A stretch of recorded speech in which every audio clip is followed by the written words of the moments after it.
Here's what the Wall Street Journal says. Mr. Trump and the GOP need to follow through on their pledges of economic growth and government reform and convince Americans that a better future awaits. Healthcare progress will lift the rest of their program. It's only a minor exaggeration to think that healthcare reform is a do or die moment for the GOP Congress. Carl, do or die? I totally agree.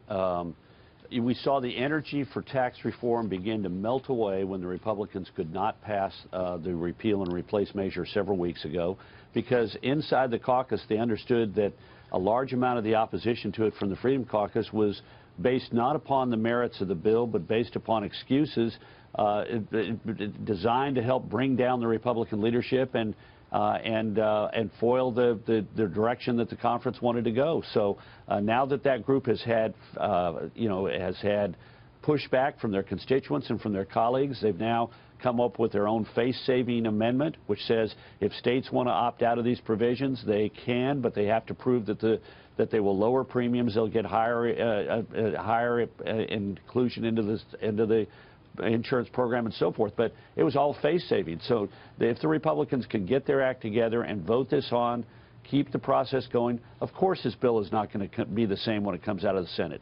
It's going to go to a conference committee, and they're going to work on it and hopefully improve it there. And the House will have another vote on this once it comes out of the conference committee. But to have stopped the process, as a small element of the Republican Party in the House did a couple of weeks ago, was very troublesome and damaging to the party.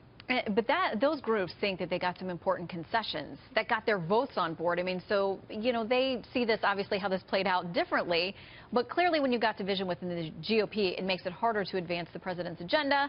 Paul Ryan, there are calls for him, if he can't get this across the finish line, and by all accounts, they think they've got the votes to do that today, calls for him to actually be, to step aside or to be taken out as Speaker. I mean, how much pressure is on him between the White House, between all these different factions on the Hill? It's a tough job. Yeah, it's a tough job. And look, those calls were there when he failed to get it passed several weeks ago, when the Freedom Caucus denied the House the votes to move forward. And I hear you that they got their amendment. But as I said in my Wall Street Journal column this morning, every single argument that the leaders of the Freedom Caucus laid out as their reasons for the objection to the repeal and replace bill, every one of those provisions is still in the bill. And what they did is they said, okay, we got to find some face-saving way to do it. That's the way the process works. I'm not condemning finding a way to say yes, but let's not kid ourselves. What they claimed were the fundamental flaws of the repeal and replace bill, those provisions are still there.